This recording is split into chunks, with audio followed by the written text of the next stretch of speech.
la clase política reprobó absolutamente. Yo creo que nuestro sistema de inteligencia está totalmente al debe. Es más, dentro de las cárceles tenemos organizaciones criminales que cometen delitos, pero además le cobran extorsionan a los otros delincuentes primerizos a las familias para mantenerlos vivos, no cortarle un dedo. Eso no estoy contando una película. Eso ocurre en los penales. Aquellos que creen de que se requiere en Chile vocación para ayudar al prójimo, vocación para hacer las cosas bien, para exigir, para procurar volver a recomponer la sociedad chilena, ustedes voten por mí, porque nos va a ir muy bien.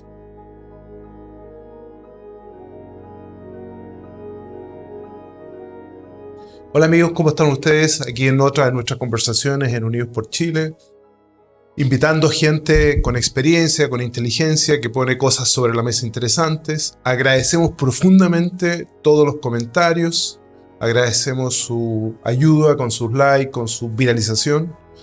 Vuelvo a insistir, queremos desafiarnos a entre todos construir un país mejor, y los aportes de todos y las distintas visiones son más que bienvenidas. Siempre hay algo que aprender. Hoy día tenemos un personaje muy especial porque él ha migrado desde una institución muy tradicional en Chile a la política. Y me refiero a un general de carabineros, don Enrique Basaletti, quien estuvo además en la primera fila del 18 de octubre. Y hoy día es candidato a diputado por el distrito 8, si no me equivoco. Tal cual.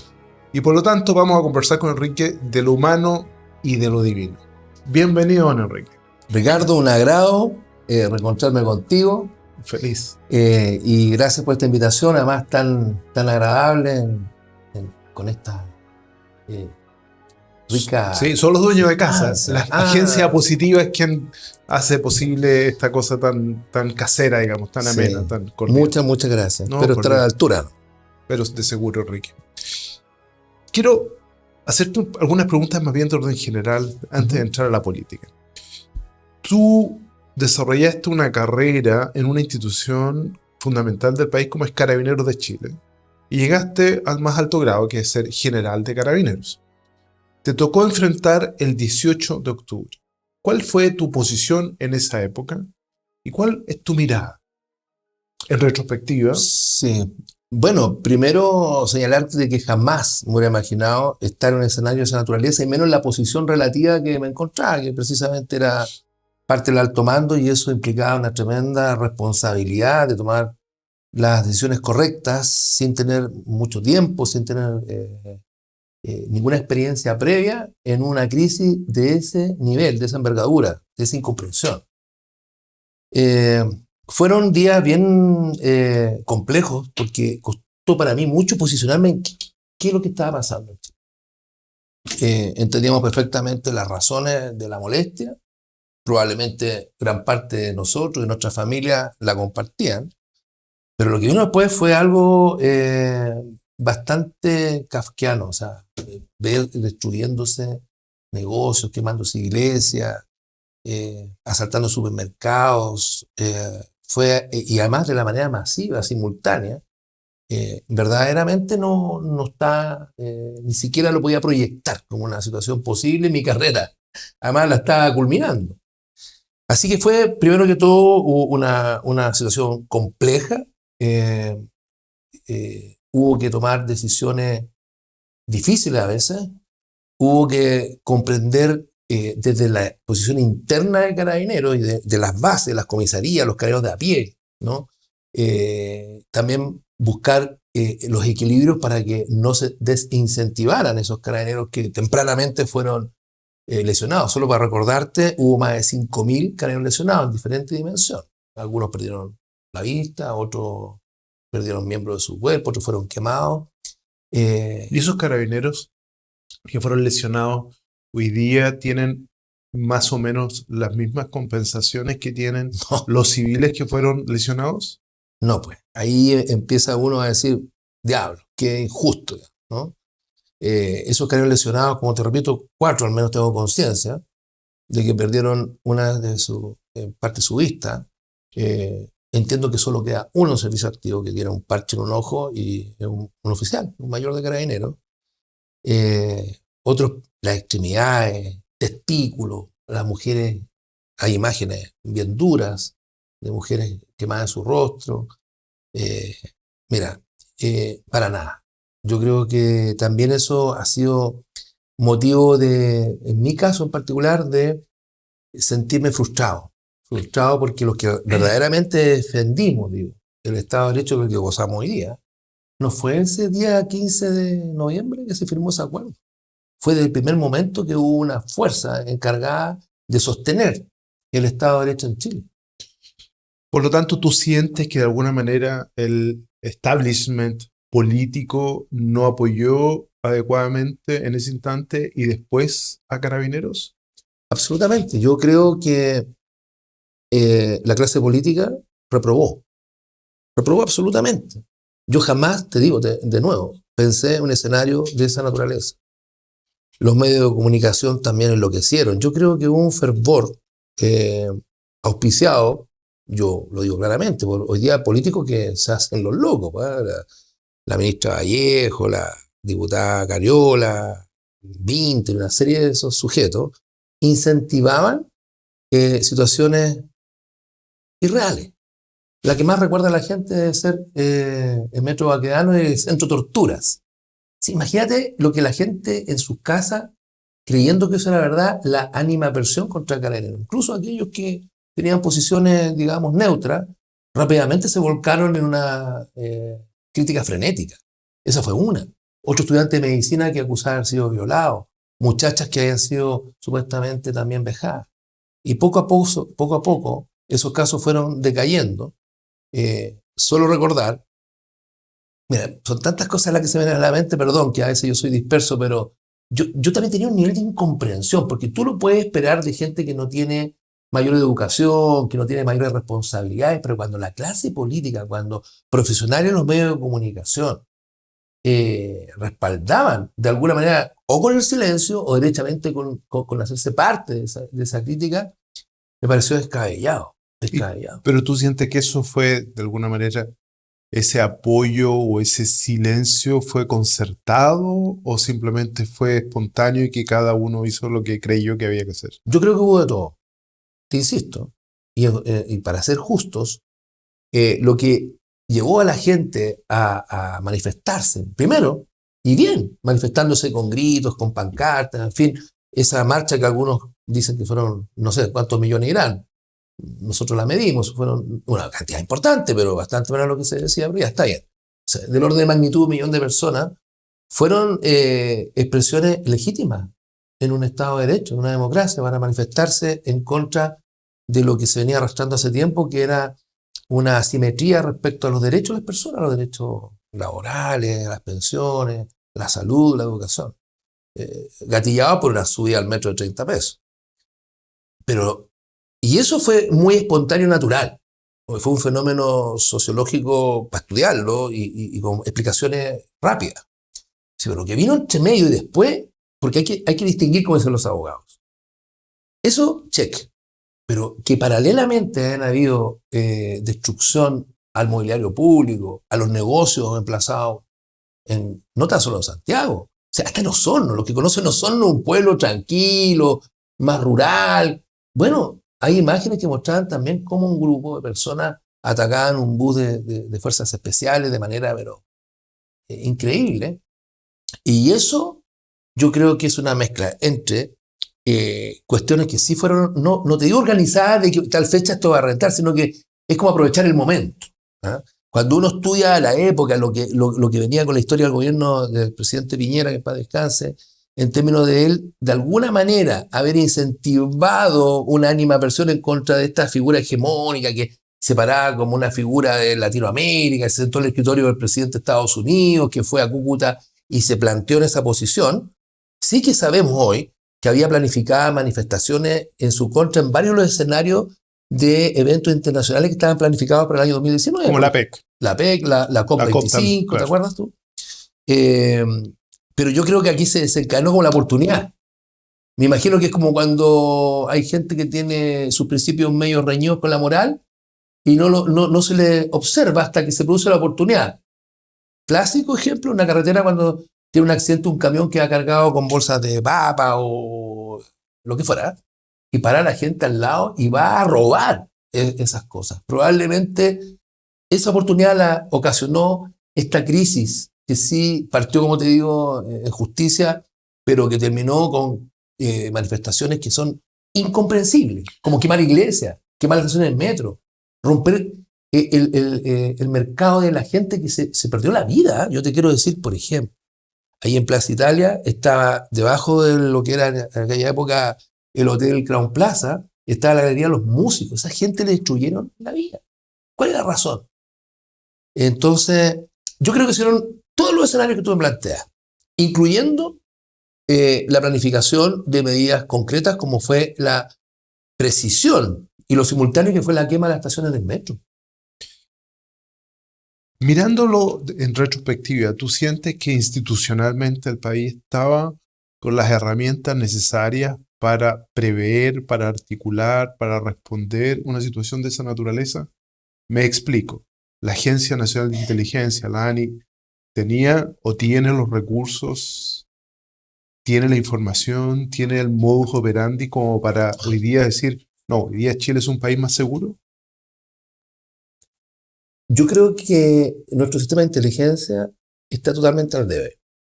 Es un sistema de inteligencia castrado, un sistema de inteligencia que no tiene agentes de campo, que tiene una serie de limitaciones, digo, respecto a las operaciones de inteligencia clásicamente.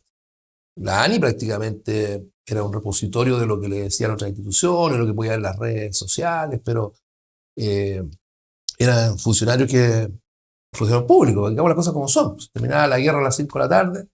Entonces, y yo creo que eso perdura. Podríamos ir a buscar las explicaciones por qué eso ocurre. Seguramente por nuestro pasado, hace 50 años, que se produjo una verdadera psicosis contra todo lo que tenga que ver con instituciones relacionadas con la inteligencia, en fin. Pero no, yo creo que a nosotros, para ser justo, sí, te vuelvo a repetir, habían informes y teníamos conocimiento de alteraciones importantes al orden público desde los estudiantes que ya se habían manifestado en otras ocasiones en la historia. Acuérdate tú el caso de los pingüinos, donde nacen muchas de las autoridades que tenemos hoy día. Pero también en algunos gremios, por esta molestia, por la situación social, económica del país, pero también asusada por una animadversión contra el gobierno que representaba el presidente Piñera. Eso es una realidad. Piensa tú que trataron de destituirlo, ¿eh? A un presidente elegido democráticamente. Entonces, la inteligencia, más que al debe, yo siento que esta experiencia que tuvimos en el año 2019 no ha sido corregida desde el punto de vista operativo. Está en discusión la ley de inteligencia, está en el sueño de los inocentes. Es decir, lo que ocurrió no nos permitió tomar lecciones y entender que en democracia hay que tener herramientas para permitir que la gente se manifieste como corresponde. Esa es la esencia de la democracia, ¿no es cierto? Que uno pueda manifestar su disconfort, pero en límites dentro de la ley. Porque cuando te sales de la ley, ya deja de funcionar la democracia.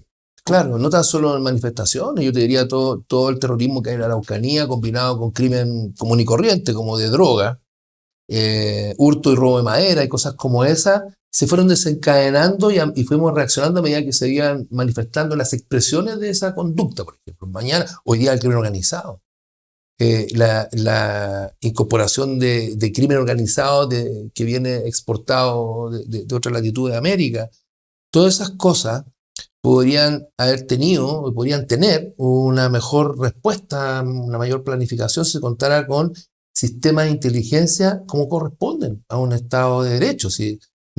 Lo que pasa es que yo creo que hay mucha desconfianza, Ricardo. Y esa desconfianza no ha cesado. Hay fantasmas del pasado, yo creo que hay mitos en estas cosas que juegan muy en contra. Entonces, para ponerlo en justicia, Carino fue, porque era la institución que yo representaba, fuimos en realidad tan inocentes de no entender de que teníamos un escenario complejo. Esto lo sabíamos en marzo del año 2019. No lo que pasó, te repito, las cosas las primeras, ¿no? Estas expresiones de descontento que se arrastraba durante un par de décadas. Un país que haya crecido económicamente, pero que aparentemente tampoco hay una muy buena distribución de ese ingreso. Que la gente sentía injusticia frente a los poderosos. Obvio.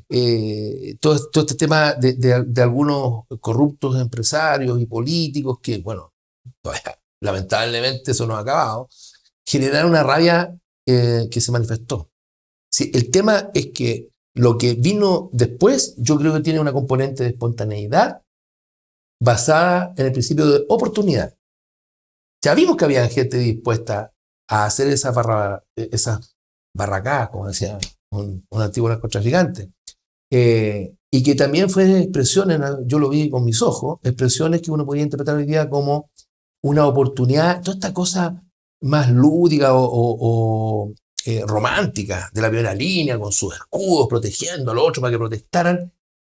Tú analizabas, ahí era un popurrí de personas, algunas ilustradas, estudiantes universitarios, profesionales, algunos políticos, pero también hay que reconocer que fue una expresión donde los piños, por ejemplo, de lo que son las barras bravas, tuvieron una oportunidad de decir, yo estoy aquí.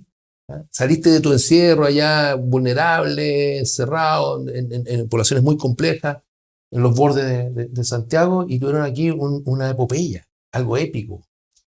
Entonces, esto no es un fenómeno que tenga una sola causa y que por lo tanto tenga una expresión única. Tuvo diferentes expresiones. O sea, hay una multicausalidad y una múltiple expresión de un descontento, pero que además fue aprovechado, tú crees, digamos, en forma oportuna por algunos. Okay. Sí. Hoy día Chile es un país más seguro o menos seguro que hace 5 o 10 años atrás. Absolutamente más inseguro. Más inseguro. Muy inseguro. O sea, es cosa de ver la evolución de lo que ha sido la encuesta nacional urbana de seguridad ciudadana, ENUS. Es un instrumento que se aplica anualmente. El año 2005 fue manual. Primero fue el 2003. Y hace un experimento de hacer bianual y después se consideró que fuera anual. Somos uno de los pocos países que tiene un instrumento serio en materia de poder medir la victimización, la cifra negra y el temor, ¿no? Esos son los 3 indicadores más poderosos que tiene esa encuesta. Si tú miras la serie, tuvo expresiones muy altas cuando se inició en los 2000. Había prácticamente 4 cada 10 hogares victimizados en una serie de delitos, no puntualmente, ¿no? Eso hoy día está más bajo, está en la mitad, y más abajo en la mitad. Entonces, ¿cómo explico yo esta respuesta? Es decir, que estamos más inseguros. Porque la importancia relativa de cada delito es muy distinta. No es lo mismo que te roben el espejo de un auto, que entre, como hemos visto estos días, una banda de 8 personas a tu casa de forma violenta, agredan a las personas y salgan cascando con los vehículos y entre medio si pueden o si se ven en circunstancias matar a una persona, secuestrar a personas, desmembrarla. Toda la industria del sicariato no existía hace 10 años atrás, o era marginal. Hoy día son expresiones que, por eso te digo que siempre esta respuesta es difícil, ¿eh? Sí, porque en términos de volumen, claro, puede ser que... Yo he aprendido con los años que los temas complejos no tienen respuestas fáciles, porque siempre hay complejidades. Ni tampoco soluciones fáciles. No, nada. O sea, las complejidades requieren por eso de inteligencia, de gente como tú, preparado, que de alguna manera tienen visión y saben de estas cosas. Pero tú, si hoy día tuvieses la posibilidad de implementar 3 medidas, porque tú estás siendo candidato a diputado de la República, para de alguna manera generar leyes, aprobar algunas de ellas que envíe el Ejecutivo, y además generar uno de los elementos importantes que es la fiscalización. Pero si tú tuvieras la oportunidad hoy día de 3 medidas concretas que tú crees que podrían tener impacto en la seguridad, ¿qué harías? O sea, lo voy a responder en función de los 3 grandes problemas que tenemos. Tenemos una inmigración ilegal descontrolada. O sea, y eso permitió, además, y se vincula con lo segundo, que junto con personas que buscan tener una mejor vida, que está bien, digamos, claro, que no cuando entran por la ventana, ¿no? Ha generado un impacto en lo criminal a través de que en esa entrada también se han colado bandas criminales como el Tren de Aragua, los Pulpos, los Gallegos, y te podría nombrar, no sé, tienen entidades más que tienen carácter internacional, con lógicas criminales del orden de magnitud de lo que te estaba comentando hace un minuto atrás, de cuestiones que no existían. Eso nos lleva al crimen organizado, segunda cosa. Y después es la corrupción. Y aquí voy. En términos de medida, o sea, hoy día es urgente, es prioritario poner un control real a la inmigración ilegal, de verdad. No el anuncio, no la gran política pública que pone objetivos, sino que en decir, bueno, ¿cómo se materializa? ¿Cuáles son las debilidades? ¿Cómo está organizado hoy día esa contención? ¿Cuáles son los recursos que están? ¿Cómo se coordinan? ¿Cómo se organizan? Y todo esto que te estoy diciendo en términos de pregunta, yo tuve la oportunidad de ir con el general Cristian Vial, un general en retiro del ejército, que hemos hecho dupla en el equipo de republicanos para poder ayudar a construir esa política. ¿Tú estás republicano? Sí, yo soy independiente por cupo republicano, pero estoy derechamente participando en esa construcción. Yeah. Junto a otras personas. Ojo, aquí no soy el tipo que pasa, ni mucho menos, pero en esa perspectiva nosotros fuimos a identificarlo en terreno. Diablos que cambia la cosa de ser como un médico, ¿no? Es distinto ver solamente los exámenes y no ocultar al paciente. Bueno, eso nosotros lo hicimos. Identificamos una serie de fallas que son de gestión, fíjate, Ricardo. También de recursos. Pero hoy día hay cuestiones que son increíbles. No quiero gastarme muchos minutos en eso, pero un ejemplo. Nosotros fuimos testigos de un procedimiento de Carabineros. En un control identificó 14 camiones cargados con contrabando, con guías, digamos, falsas, adulteradas, que habían salido de la zona franca para tener como destino Bolivia.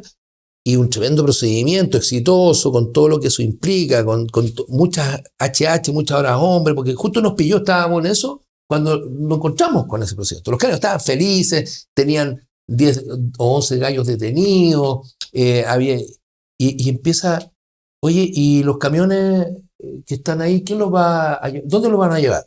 No, aduana no, yo no tengo espacio. Bueno, ¿quién los va a conducir? Son camiones de alto tonelaje, los carros somos carabineros. No sé, ese es el problema estupro. ¿Ya? Después, el fiscal, la conexión con la fiscalía. El fiscal de la noche ordenó A, y el otro que le tocó el caso de la mañana dijo, no, deje todo esto sin efecto porque aquí no se cumplen todas las hipótesis. Sí, yo te pongo un ejemplo que yo vi, no me lo contaron. Es un disparate. Cuarteles de carabineros que los oficiales tenían que, bajo su sueldo, contratar Starlink para tener señal porque no podían comunicarse con la manera de comunicarse con la fiscalía hoy día es a través de un sistema impersonal que se llama Bitácora Web, un computador.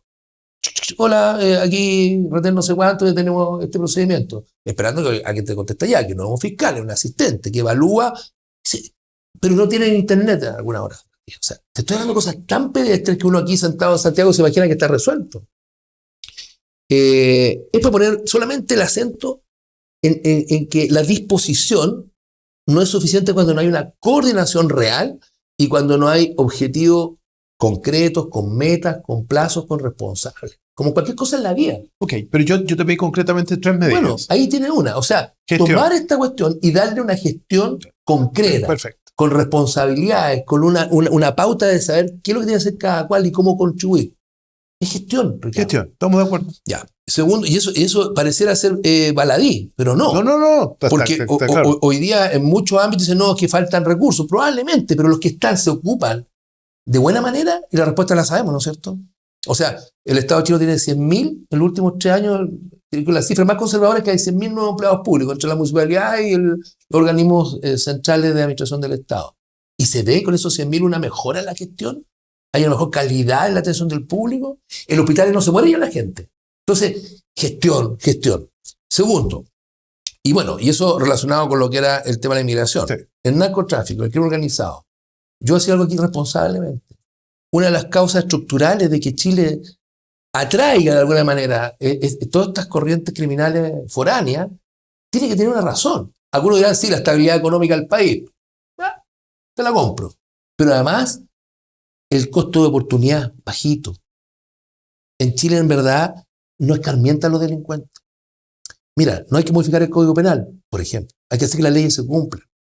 Y la gente ve todos los días las noticias, y aquí voy a la mía concreta, como una persona 1, 2, 3, 15, 20 veces detenida. ¿Y cuando le llega y le cae el tejo? Cuando mata a otro. ¿Sabes? Y no se pudo haber hecho algo antes. Entonces hay que de nuevo, ir a mirar qué pasa en el sistema penal. El sistema penal tiene deficiencia, aquí voy a lo concreto. Las cárceles chilenas no representan un escarmiento para el criminal con alto compromiso, digamos, criminológico. No lo representa. Es más, dentro de las cárceles tenemos organizaciones criminales que cometen delitos, pero además le cobran extorsionan a los otros delincuentes primerizos a las familias para mantenerlos vivos, no cortarle un dedo. Eso no, estoy contando una película. Eso ocurre en los penales. Hay niveles importantes de corrupción en los custodios. Hemos tenido expresiones donde uno le dieron la dirección a los criminales que fueron a dispararle a la casa de un alcaide de una cárcel acá en Santiago. ¿Y quiénes eran? Gendarmes. Ahí tiene otra medida concreta, que es tomar el sistema carcelario y redefinirlo con el establecimiento de condiciones durísimas para los criminales de alta complejidad. Como, ojo, todos dicen, usted quiere copiar a Bukele. Bueno, en parte sí, en el sentido, ¿no? En la orientación de que el delito tiene que costar. De verdad, tiene que tener un desincentivo real. Y eso no se consigue teniendo relaciones conyugales autorizadas en la cárcel y con encomiendas de un costillar de cerdo para que lo hagan. No, aquí hay que ponerse serio. Y hay que segregar entre lo que son criminales con alto compromiso, crimen organizado, narcotráfico, tener condiciones durísimas, de manera que produzca un verdadero desincentivo. Y eso no ocurre en Chile. Hoy día el nivel de impunidad es altísimo. Todas estas cosas que tú señalas, que uno la escucha y evidentemente como uno no está en el mundo de la seguridad, uno se sorprende. ¿Por qué han ocurrido? ¿Por qué tengo una unidad de carabineros que no tiene internet en uno de los países con mayor penetración de internet del mundo? ¿Por qué ocurre eso? ¿Por qué efectivamente hay relaciones conyugales de reos de alta peligrosidad? Digamos? Eso no ocurre en ninguna parte. ¿Por qué ocurre? ¿Qué ha pasado? Digamos? Bueno, porque hay una falla en la gestión, te vuelvo a repetir. Primero, la primera cosa es yo di el ejemplo de internet, pero puede ser un montón de otras cosas más. Obviamente, el nivel de entrenamiento que tienen los carabineros, y después te dicen, sí, pero si no tenemos logística para entrenar el uso de las armas. Eso tiene que ver con un respaldo financiero para tener cartuchos. Mira cómo voy a poner el ejemplo burdo. Pero ¿cómo tú vas a exigir que tenga un entrenamiento continuo si no tiene el presupuesto para que Carabineros pueda hacer ese cometido? Y eso pasa, yo estoy seguro que pasa hoy día. De hecho, yo he revisado el presupuesto aprobado el año pasado para Carabineros. Revisé cuando el presidente Boric en una cuenta pública dijo que le iba a entregar adicionalmente $1.500 millones. No llegó ni uno de eso. Pues el presupuesto de Carabineros es de $1.200 millones más o menos, 1.200, 1.500. Entonces, esa es una cosa. Y la otra, porque eso es gestión de nuevo. O sea, ¿cómo puede identificar qué es lo que hace falta para que las cosas se hagan bien? Incluyendo poner medidas de control de gestión. Ojo, yo creo que también hay que decirlo fuerte y claro. A las diferentes instituciones también hay que medirlas, hacer la contabilidad de cuáles son sus indicadores de control de gestión, cuánto es el tiempo de respuesta. ¿Será razonable que a un procedimiento gravísimo que llegue 1 o 2 horas después? Por ningún motivo. Bueno, ¿qué hay que hacer para corregir eso?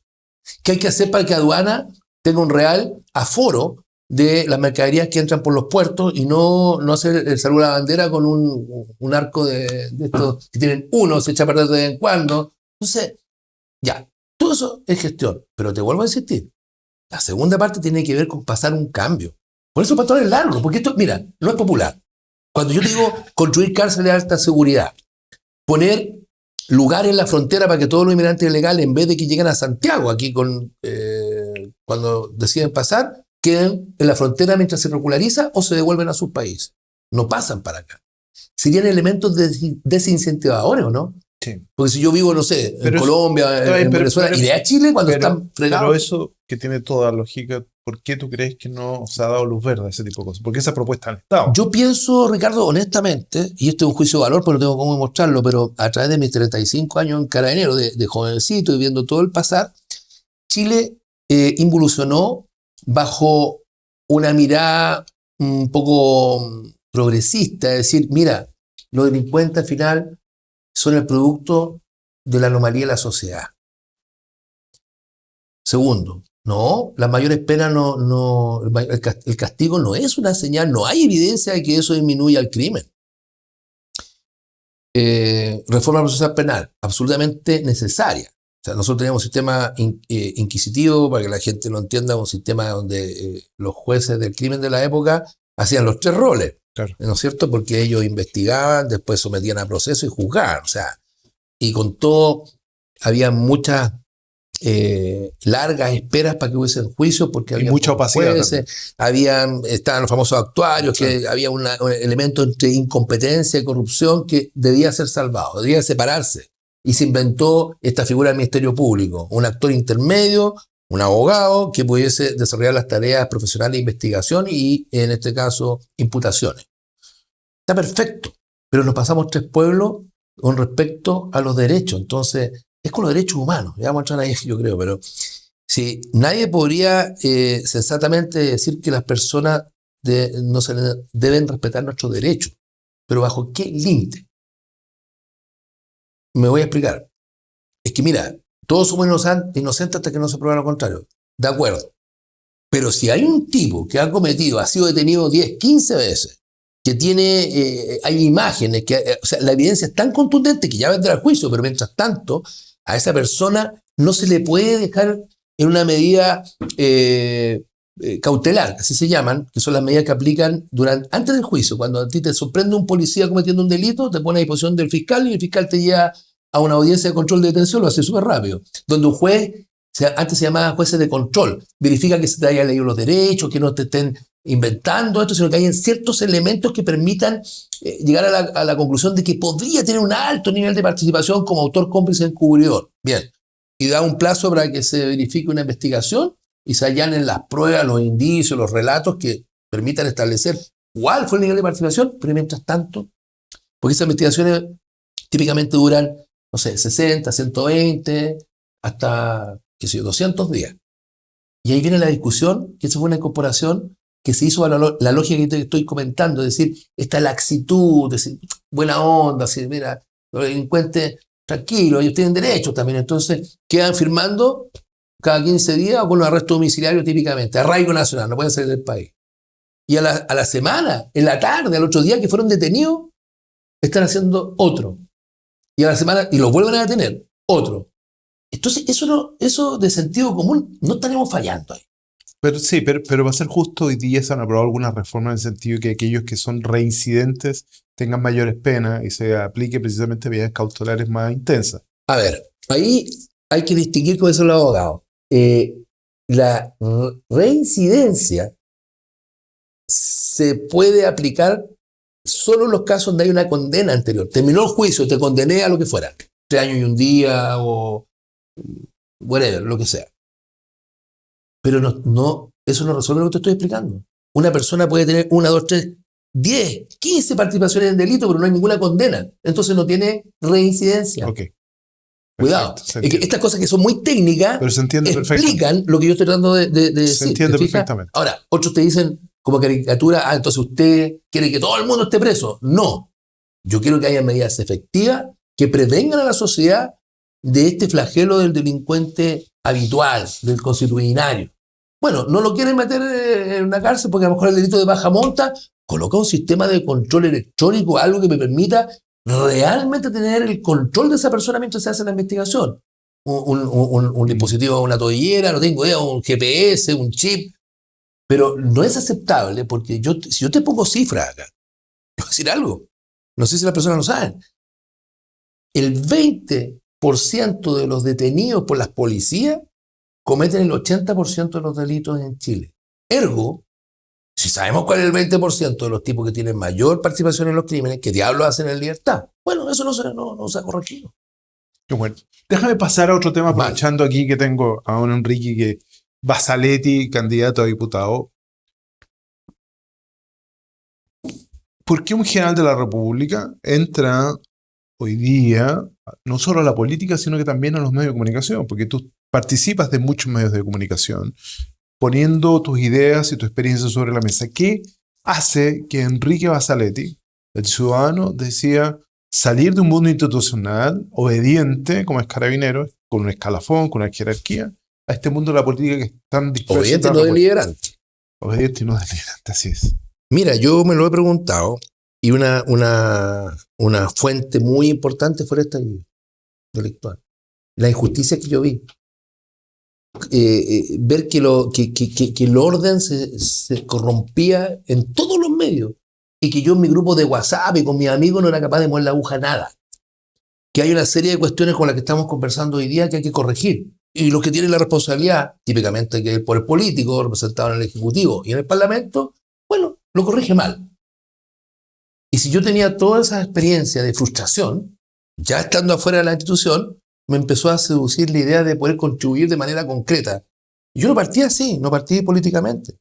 Yo cuando me fui a retiro el año 2021, partí trabajando en la Universidad de La Reina, pero paralelamente me llamaban para asesorar a diferentes centros de estudio relacionados con partidos políticos, por supuesto, no sé, Horizontal, del caso del partido, digamos, Evópolis, pero también republicanos con ideas republicanas, y la UDI con su centro de estudio, RN, y yo era como un asesor senior, que me permitió además, fue autor de un par de cuestiones que escribimos, me acuerdo de las 100 medidas de seguridad para Chile, estaba en ese ámbito muy académico, por decirlo así, ¿no?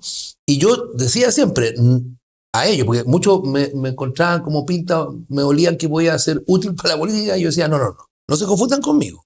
Yo quiero ayudar a través de mi experiencia, el conocimiento que he adquirido en 35 años, y ponerlo a disposición para que ustedes tomen buenas decisiones. Así partió esta cosa, tímidamente. ¿Y qué pasó? Pero yo recibí una invitación en un momento por parte de José Antonio, derechamente de él, y que esto no fue hace tanto tiempo, si fue en abril del año 2024, imagínate, ha pasado 1 año y medio. Y me llama un día y me dice, oye, Javier, le quiero extender una invitación. Nosotros vamos a ir, no sé, en 2 semanas más, vamos a viajar a El Salvador y queremos conocer de primera mano todo el desarrollo, la experiencia, la historia, cómo ellos lograron controlar una tasa de homicidios que está sobre 100 por cada 100.000 habitantes, a hoy día, creo que ya 9 meses y no hay ningún homicidio entre paréntesis. Era una locura, Salvador era casi un estado fallido. ¿Y qué dije yo? Que sí, o sea, un tipo que me definía como un asesor en seguridad senior, tener la experiencia de ir y estar con los protagonistas, con los ministros de justicia, con el jefe de la policía, conocer la cárcel, el Secot, pero además también conocer el plan, cómo se habían organizado en esos viajes, en esas conversas. José Antonio, ¿Fuiste Arturo. seducido? Sí, yo fui seducido bien, porque sentí que había una posibilidad real y concreta de contribuir. Luego, yo creo que todos los políticos decimos lo mismo. Pero yo, en verdad que humildemente, adquirí un nivel de conocimiento, expertise. Cuando estuve en Carabineros me tocó desarrollar seminarios, organizar seminarios en Chile internacionales, ir a otras latitudes, viví en Inglaterra, estuve en Estados Unidos, en España, en Haití. Entonces, dije, y todo esto se va a quedar en contarle a mis nietos, mira cómo era la cuestión. Y esos elementos me permitieron empezar, bueno, a pensármela. Dije que no. Ya ahí en ese viaje, José Antonio me había insinuado, yo le había también dicho, no, mira, yo... y después vino otro viaje, fuimos a Hungría a ver el tema cómo controlaron la frontera con Serbia. Después fuimos a Inglaterra, me reencontré allá con otras personas, fuimos a Scotland Yard. Y finalmente viene esta solicitud, porque así parte. Me llaman un día y me dicen, oye, Enrique, sabemos tu posición, tú no quieres estar en la política, nosotros necesitamos de un patriota que sea capaz de poner la bandera en Maipú, porque ahí nadie quiere arriesgar su capital político y tú no tienes, para ir a perder con el alcalde en ejercicio, porque tenía un nivel de popularidad. O sea, sabía yo que es una Batalla perdida. Perdía en los votos, pero ganaba en la idea. En la idea y en plantar una bandera. Existo. Hay un tipo que fue carabinero que aparentemente tiene un relato que es coherente, que tiene ideas que pueden servir y ser útiles. Y aquí estoy, como candidato a diputado. Y si tú hoy día tuvieses en estos 2 años casi de trayectoria política, ¿qué ha sido de dulce y qué ha sido de agraz? ¿Qué ha sido? Porque es importante, porque quiero darme un segundo, porque yo creo que mucho de lo que ocurrió en el país tiene que ver con el silencio de las personas. Muchas personas guardamos silencio durante años y nos abocamos al desarrollo de nuestras actividades económicas, académicas, a sobrevivir, a criar a los hijos, y dejamos que la cosa política fuera de alguna forma capturada por un poder que no siempre fue el mejor de los poderes, digamos. El tema del financiamiento irregular a la política lo demuestra claramente. Entonces, mucho de lo que ha ocurrido en Chile tiene que ver con el silencio y, por lo tanto, tu experiencia, que sales de una institución y decides dar un paso al frente. Es importante, a lo mejor mucha gente está diciendo, bueno, a lo mejor yo puedo participar, puedo Por supuesto. contribuir, pero cuenta la firme, qué ha sido de dulce y qué ha sido de agraz. Te lo cuento enseguida, pero solo decir que no perdamos de vista que la institución, como institución peor evaluada en Chile, es la clase política. Sí, claro. Ahí está, o sea, cualquier persona a su casa que lo registre. Y eso tiene una razón, diría yo, más subjetiva y otra objetiva. La subjetiva, no, todos los políticos mienten, eso es cierto, hay buenos políticos de ambos bandos, ¿no? Hay tipos respetables en la izquierda, por cierto, también en la derecha, pero la clase política se fue desprestigiando objetivamente porque no ha resuelto los problemas de las personas o lo ha resuelto mal. Por lo que tú dices, silencio, pero también intereses ideológicos, partidistas, esto que hablábamos de la ley de inteligencia. O sea, ya pasó 52 años atrás, entonces, eso es lo primero. Y ahora vamos a lo dulce y agraz. Mira, yo me lo he pasado bien. Ha sido muy grato conocer realidades, personas, historias que de otro modo no lo hubiera conocido, no hubiera tenido conciencia. Porque también los chilenos hemos sido siempre solidarios, pero también egoístas. Solidario porque yo voy al Teletón y pongo las lucas, pero no sé si estoy dispuesto a hacer un esfuerzo personal para ir ahí. ¿Ah? Y acá exactamente igual. Bueno, para criticar somos todos. Bueno, yo creo que a mí me anima, vuelvo a insistir, porque creo que tengo competencias, conocimiento, el carácter, soy un gallo, es feo que uno lo diga de sí mismo, pero soy un tipo honesto, ¿no? Yo estaba pensando en lo agraz. O sea, probablemente una de las grandes críticas a los políticos es ahora va a seguir enriqueciéndose de la teta del Estado, perdón la expresión. Y yo quisiera que supiera la gente el costo de oportunidad económico que ha representado en lo personal tomar esta decisión.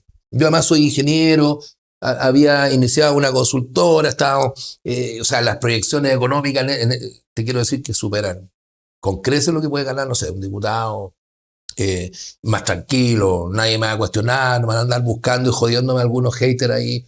Sí, todo eso era la grasa. Pero es mucho más enriquecedor el hecho, y puede que tenga que ver con un sutil narcisismo, si tú quieres, de decir, bueno, por ejemplo, yo siempre digo con orgullo, yo fui parte de lo que defendimos el Estado de Derecho en Chile.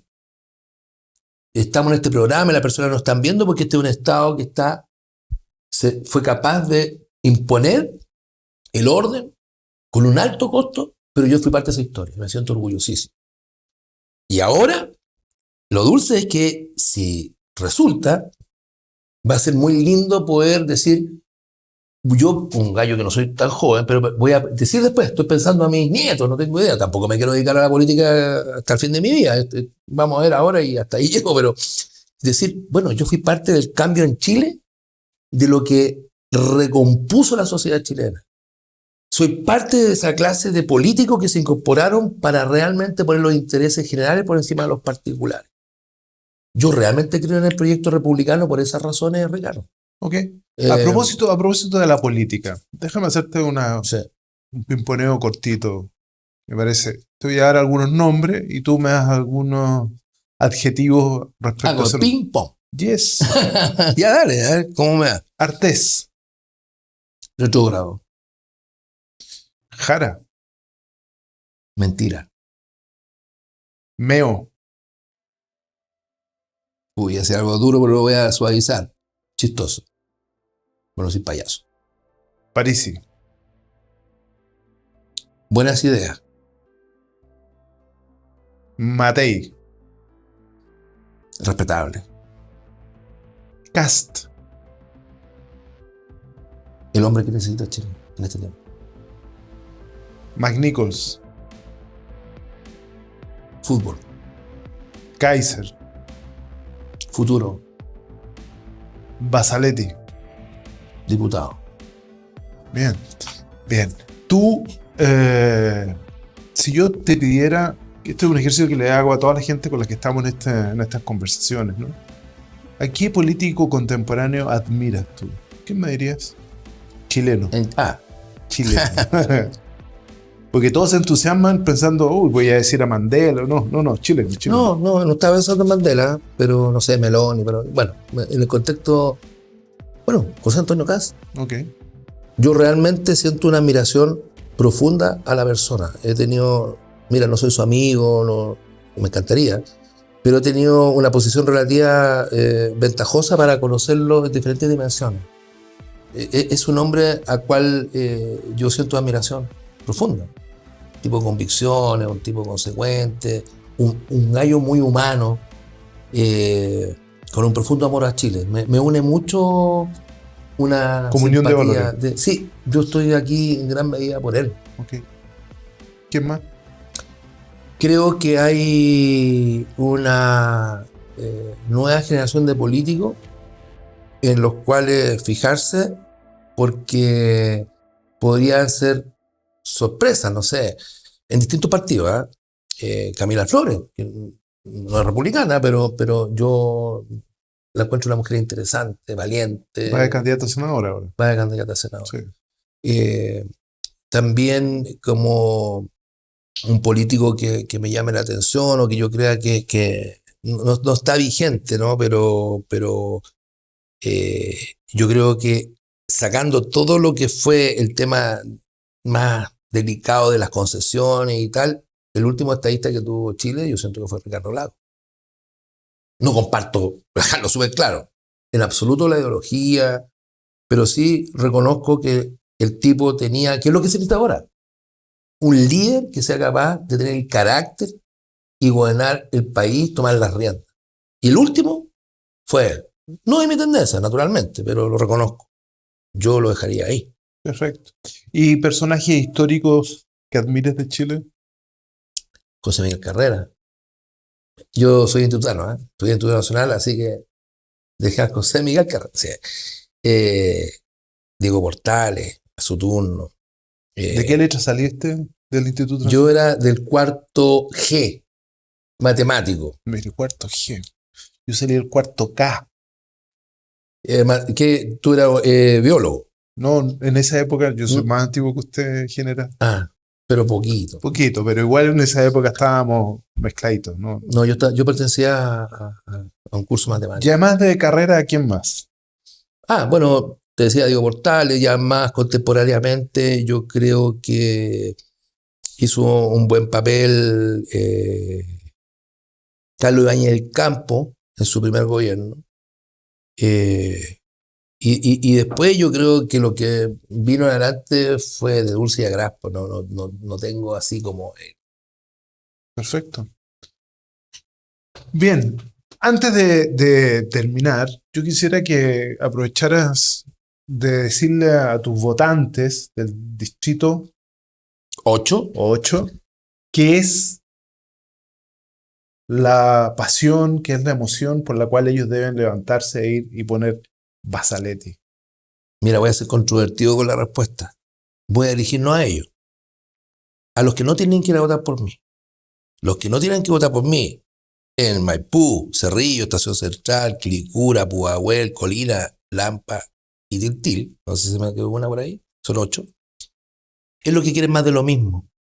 Las personas que en realidad no creen que es posible tener esperanza y hacer las cosas de manera distinta. Tampoco voten por mí los mediocres, ni aquellos que creen que tiene que todo el mundo ir a asistirlos sin que seamos capaces nosotros poner de nuestra parte para progresar.